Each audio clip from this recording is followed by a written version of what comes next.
उठाई green bonus की मांग, कहा 2 साल में देंगे 1 लाख रोजगार। कांग्रेस अध्यक्ष का बीजेपी पर पलटवार, कहा बीजेपी सरकार में पनप रहा भ्रष्टाचार, सरकार भ्रष्ट अधिकारियों को दे रही संरक्षण। जागेश्वर और बद्रीनाथ धाम पहुंचे मिस्टर खिलाड़ी, भगवान बद्री विशाल के द्वार पर टेका माथा, श्रद्धालुओं के साथ यूपी में जोमैटो कंपनी के खिलाफ खोला गया मोर्चा, राइडर को नहीं मिल रहा उचित वेतन, अनिश्चितकालीन धरने पर बैठे राइडर। सरकारी अस्पतालों में रेडियोलॉजिस्ट की कमी होगी दूर, डीजी हेल्थ बोले पर्याप्त संख्या में निजी डॉक्टर उपलब्ध, समय पर होगा चेक।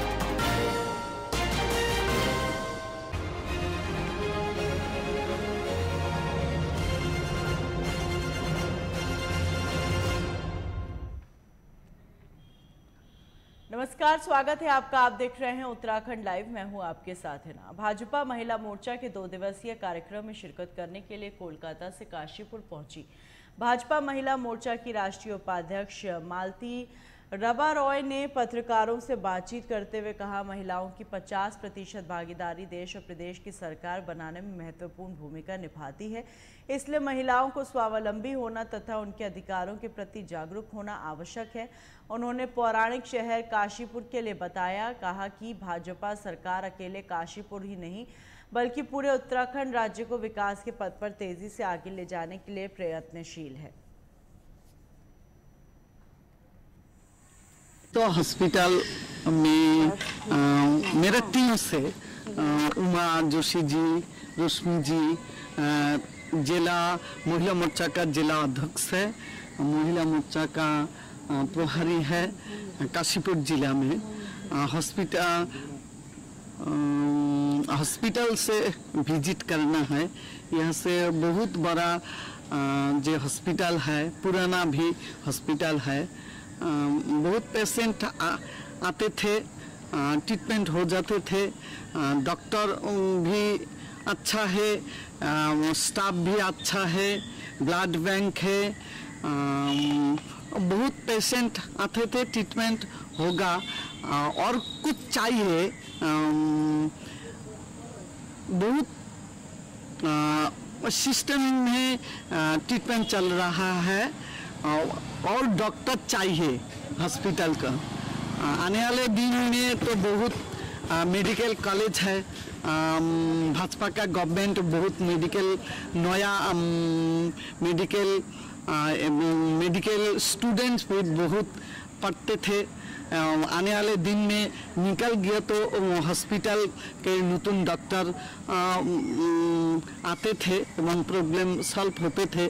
बहुत बढ़िया यहाँ उत्तराखंड में जो काशीपुर जिला हॉस्पिटल है, बहुत है। यहाँ पर आने का क्या रहा? 2 दिन का प्रवास के बारे में आपका उद्देश्य क्या रहा यहाँ आने का? मैं महिला मोर्चा का नेशनल उपाध्यक्ष हूँ। यहाँ के महिला को जागरूक करना है। महिला वोटर्स तो 50% है ना। केंद्रीय सरकार में जो महिला सशक्तिकरण, महिला को सुरक्षित रहना, महिला का जो योजना है, महिला को सम्मान एवं अधिकार दिया है भाजपा गवर्नमेंट, सेंट्रल गवर्नमेंट एवं स्टेट गवर्नमेंट। यहाँ के हर बूथ से महिला का संगठन के शक्तिशाली मजबूत कराना एवं जिला अध्यक्ष, जिला प्रभारी, मूल पार्टी का सबके साथ में मजबूत कराना आते थे। एखाने संगठन के शक्तिशाली कराना है। तो कितने दिन का आपका कार्यक्रम है? और मैं तो कल और आज यहाँ पर काशीपुर जिले के 4 विधानसभा में प्रवास करते हूँ। आज कल सुबह में चल जाऊंगा। आप सरकारी अस्पताल गई थी?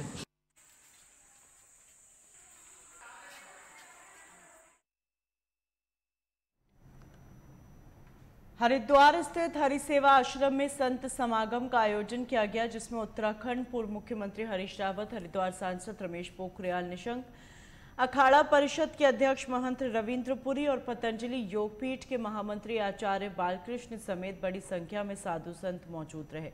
संत समागम में सनातन धर्म के प्रचार प्रसार को लेकर चर्चा की गई। सनातनी सभ्यता और संस्कृति के संरक्षण संवर्धन को लेकर भी साधु संतों ने अपने विचार रखे। और इस दौरान डॉक्टर रमेश पोखरियाल निशंक ने कहा कि संतों की नगरी हरिद्वार पूरे विश्व की आध्यात्मिक राजधानी है, इसलिए भाजपा सरकार के राज में यहाँ का तेजी से विकास हो रहा है। जी, यहाँ संत समाज का हरि आश्रम में एक समागम है, तो मैं अपने सभी आदरणीय संतों जो नक्षत्र हैं हमारे अध्यात्म के, उन सबको प्रणाम करने आए। उनका जो वार्षिक महोत्सव है, उन सभी राजनेता सर्वसत्ता सभी को समभाव से है और करते हुए जो भी संत का कार्य किया है, संत का सबकी भलाई का कार्य, वो सभी ऐसे जिसके लिए संतों की संगति और महापुरुषों का जो संग, ये परमेश्वर का मिलाप कर। मैं ये समझता हूँ कि हरिद्वार संतों की नगरी है और पूरे विश्व की आध्यात्म की राजधानी है। ये देश आध्यात्म की दृष्टि से पूरे विश्व में राज करता है, तो उसकी जो गतिविधियाँ हैं वो लगातार यहाँ चलती रहती हैं। तो आज हम सभी लोग उनको शुभकामना देने के लिए आए। विपक्ष कौन है? कोई है विपक्ष? अगर विपक्ष नहीं है, विपक्ष होता तो बात करते। अभी तो कुछ छुट-फुट दल फल होते हैं और वो सब इकट्ठा हो जाते हैं, बोलते हैं, लेकिन अच्छा होता कि विपक्ष होता।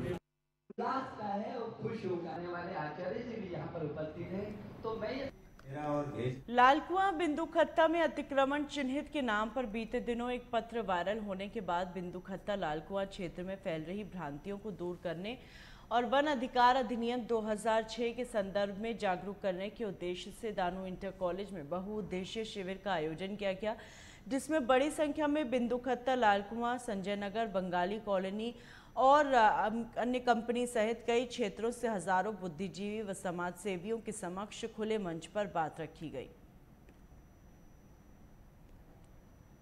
क्षेत्र को राजस्व ग्राम बनाने के लिए FRA 2006 के तहत एक प्रक्रिया गतिमान है।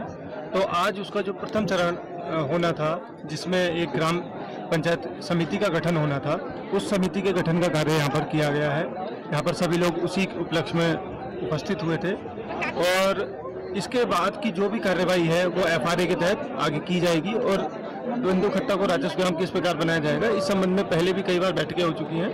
उसके निमित्त आज ये पहला जो चरण है समिति का गठन, उसके लिए आज यहाँ पर सभी लोग हम एकत्रित हुए हैं। देखिए, ये जो FRA है ये वन भूमि पर लागू होता है, तो वो क्षेत्र किस भूमि पर आता है ये प्रक्रिया उस पर डिपेंड करेगी। इसके संबंध में पहले भी बैठक हो चुकी है। पिछली बैठक में जनजातीय निदेशालय देहरादून से भी अधिकारीगण आए थे। इससे पहले क्या कहते हैं, मैरिज हॉल में एक बैठक हुई थी। उसके बाद ये अपना सर्किट हाउस में भी एक बैठक की गई इस संबंध में। तो जो ऊपर के पदाधिकारीगण हैं उनमें क्लैरिटी है और उसी निमित्त माननीय विधायक जी के नेतृत्व में ये सब कार्यवाही आगे बढ़ रही है। अभी कोई ऐसी सूचना नहीं है।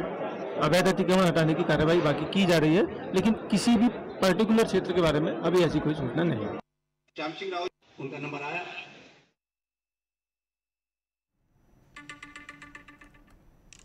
काशीपुर में कांग्रेस से जुड़ी पदयात्रा में पूर्व मुख्यमंत्री हरीश रावत शामिल हुए। पदयात्रा किला मोहल्ला से MP चौक तक निकाली गई। इस दौरान जनता से जुड़े आम मुद्दों को रखा गया। साथ ही कांग्रेस को आगामी चुनाव में मजबूत करने पर बल दिया गया। हरीश रावत ने कहा कि भाजपा राज्य में विकास पूरी तरह अवरुद्ध हो गया है। सड़क, बिजली, पानी, स्वास्थ्य, शिक्षा आदि सभी जन सुविधाओं से आम जन महरूम है। कहा कि भाजपा ने लोकतंत्र को तार-तार कर दिया है। कि लोगों से संपर्क बढ़ाना है और लोगों से अनुरोध करना है कि भाई आइए हमारा साथ दीजिए, कांग्रेस का साथ दीजिए, कांग्रेस का साथ दीजिए, लोकतंत्र को मजबूत करिए, विपक्ष को मजबूत करिए और अपनी खुद की आवाज़ को मजबूत करिए। और क्या सरकार पे प्रहार करना चाहेंगे? हम प्रहार नहीं करते, हम तो सुझाव देते हैं। हम तो कह रहे हैं भाई जनता को जनार्दन मान करके चलो, अपने को मालिक मान करके मत चलो और कुछ काम करो। धरती पर तो कुछ काम दिखाई नहीं दे रहे हैं। ये तो केवल बांटने का काम कर रहे हैं, जोड़ने का काम तो कुछ कर ही नहीं रहे हैं, जन कल्याण का काम तो कर ही नहीं रहे हैं। सड़कों की हालत ख़राब है, हॉस्पिटल्स में डॉक्टर नहीं है, स्कूलों में टीचर नहीं है, बिजली भी नहीं मिली, अब तो विद्युत कटौती भी होने लग गई है, पानी का संकट अलग से राज्य के अंदर कई क्षेत्रों में व्याप्त है। तो ये सब जो जन समस्याएँ हैं, इधर पशुओं की बीमारी ने कहर ढा रखा है, तो दूसरी तरफ लोगों के सामने अपनी स्वास्थ्य की उसकी समस्याएं उठ करके खड़ी हो रही हैं। इधर अंधड़ इत्यादि आए, उसमें फलों का बड़ा नुकसान हो गया, फल उत्पादकों को उसकी कोई पूछताछ नहीं हो रही है।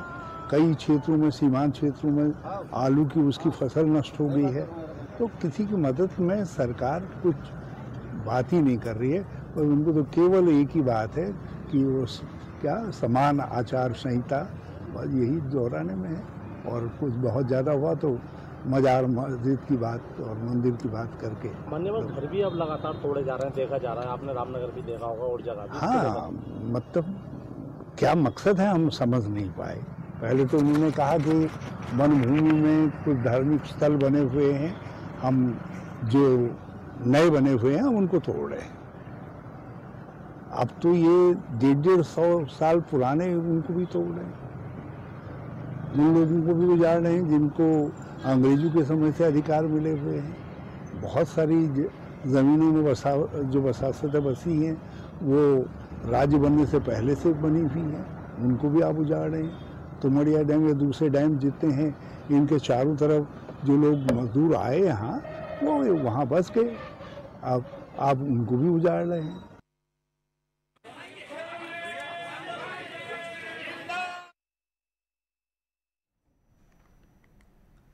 रुड़की में भारतीय किसान यूनियन अंबावता की युवा प्रकोष्ठ की एक बैठक का आयोजन किया गया, जिसमें युवा राष्ट्रीय अध्यक्ष एडवोकेट फरमान त्यागी ने भाग लिया। इस दौरान कार्यकारिणी का विस्तार भी किया गया और सोनू त्यागी को युवा प्रकोष्ठ का जिला अध्यक्ष घोषित किया गया।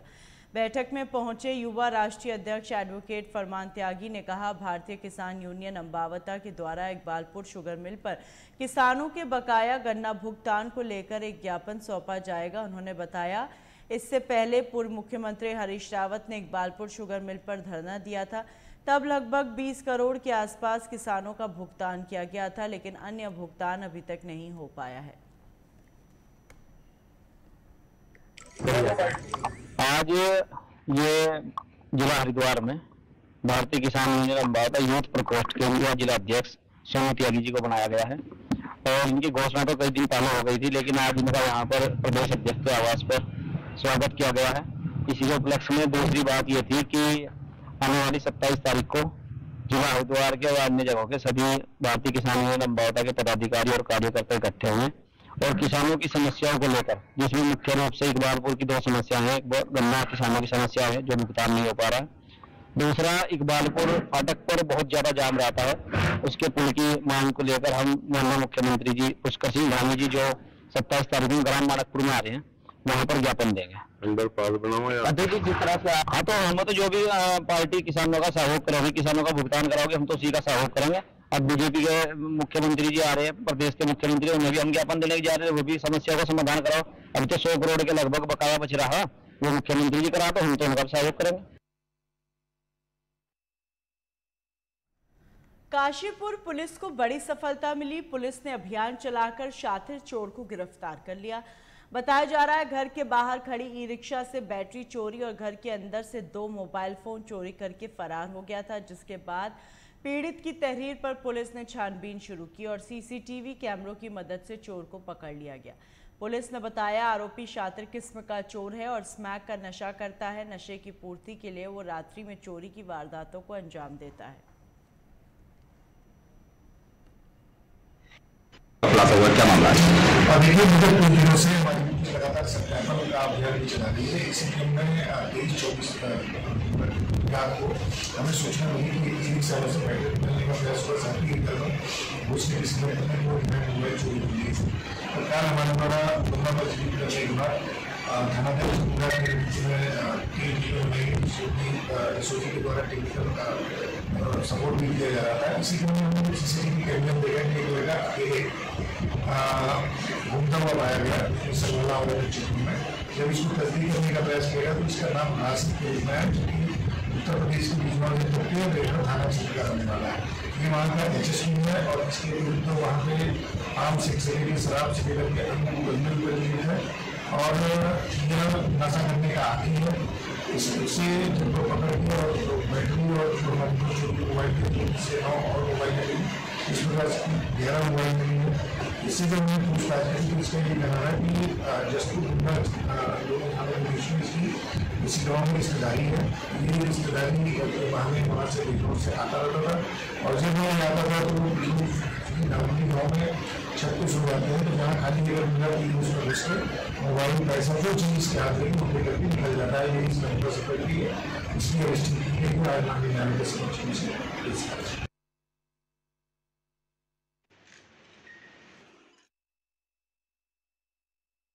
क्षेत्र में अवैध रूप से चल रहे अस्पताल और पैथोलॉजी लैब को लेकर स्वास्थ्य महकमा कार्रवाई के मूड में नजर आ रहा है। दरअसल रुड़की क्षेत्र में कई ऐसे अस्पताल और नर्सिंग होम मौजूद हैं जो स्वास्थ्य और चिकित्सा विभाग की आंखों में धूल झोंकने का काम कर रहे हैं। अवैध रूप से चल रहे नर्सिंग होम में लोगों के स्वास्थ्य के साथ खिलवाड़ किया जा रहा है। ऐसे अस्पतालों के खिलाफ स्वास्थ्य विभाग कार्रवाई करने के मूड में नजर आ रहा है। वहीं मुख्य चिकित्सा अधिकारी ने बताया अवैध रूप से चल रहे अस्पतालों की जांच के लिए कमेटी गठित की गई। कमेटी को जांच के दौरान जो भी अस्पताल या लैब अवैध नजर आएंगे उनके खिलाफ नियम अनुसार कार्रवाई की जाएगी। हमने एक यहाँ से कमेटी भी बना दी है जो इस तरह की जांच कर रही है कि किस तरह की जो अनऑथराइज्ड हॉस्पिटल्स हैं और लैब्स हैं उनके खिलाफ एक्शन में जरूर है। टाइम जरूर उसमें देखिए थोड़ा सा लगता है, सबको एक दिन में बंद नहीं किया जा सकता है, लेकिन यह है कि जो भी, ये मैं आपके माध्यम से भी एक मैसेज देना चाह रहा हूँ कि जो भी अनऑथराइज्ड है, जो हमारे उसमें CA में रजिस्टर्ड नहीं है, क्लिनिकल एस्टेब्लिशमेंट एक्ट में रजिस्टर्ड नहीं है, तो वो अपने रजिस्ट्रेशन भी जल्दी से जल्दी करा लें और जो वहाँ डॉक्टर या जिसकी तैनाती के कागज़ प्रेषित किए गए वो वहाँ पे उपलब्ध होना चाहिए। नहीं तो हमारे स्तर से जो भी एक्ट में प्रावधान है उसमें एक्चुअली जुर्माने का प्रावधान है, तो जल्दी ही हम उसको भी जुर्माना वसूलने की कार्रवाई भी शुरू कर देंगे।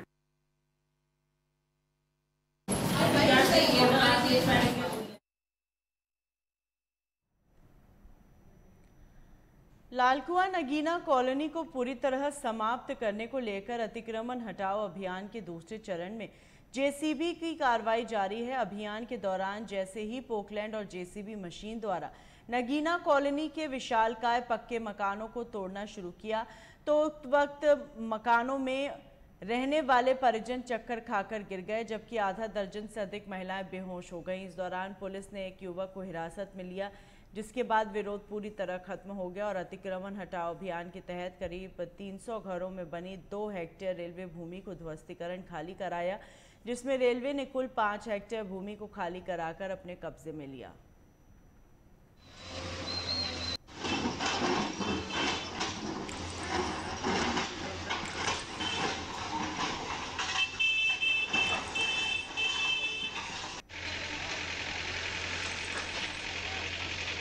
जो हमने 18-19 को हटाया था तो उसमें कुछ घर बच गए थे, लगभग 300-400 के लगभग झोपड़ियाँ जो थी वो रह गई थी, तो उनको हमने उस दिन 7 डे नोटिस दिया था, जिसके तहत कल 7 दिन पूरे हो गए थे। तो आज हमने जो है फिर प्रशासन के सहयोग से आज जितना बचा है उसको अब तोड़ रहे हैं। सबसे पहले तो जो हमें वंदे भारत ट्रेन चलानी है उसका मेंटेनेंस के लिए पिट लाइन जो हमारी बन रही है, हमारी जो है 400 मीटर बन गई है, अब उसको हमको पूरा 600 मीटर बनाना है, तो 200 मीटर अभी उसका एक्सटेंशन और होना है उसमें, और पिट लाइन भी बननी है और वर्कशॉप भी बननी है। तो इसमें रेलवे का जो है अभी प्रोजेक्ट जो है काफ़ी पेंडिंग है। इस वजह से ये लगभग हमारा 4 से 5 हेक्टेयर के लगभग होगा यहाँ पे जिस पे अतिक्रमण था।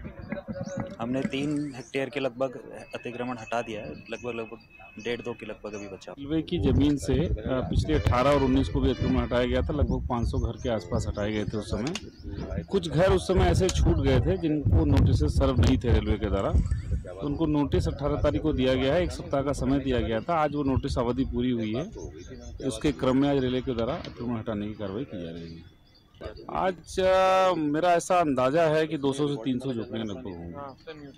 3 हेक्टेयर का क्षेत्रफल खाली करा के रेलवे को दिया जा चुका है अब तक, और आज की जो खाली कराने की कार्रवाई चल रही है लगभग 2 से 2.5 हेक्टेयर के आसपास होगा। लॉ एंड ऑर्डर मेंटेन करने के लिए पुलिस और प्रशासन यहाँ पर मौजूद है। 4 लोग थे जो इस सरकारी कार्रवाई में बाधा उत्पन्न कर रहे थे और विरोध प्रदर्शन कर रहे थे, उनको फिलहाल डिटेन किया गया है और शांतिपूर्वक चल रहा है, बाकी कहीं कोई समस्या नहीं है।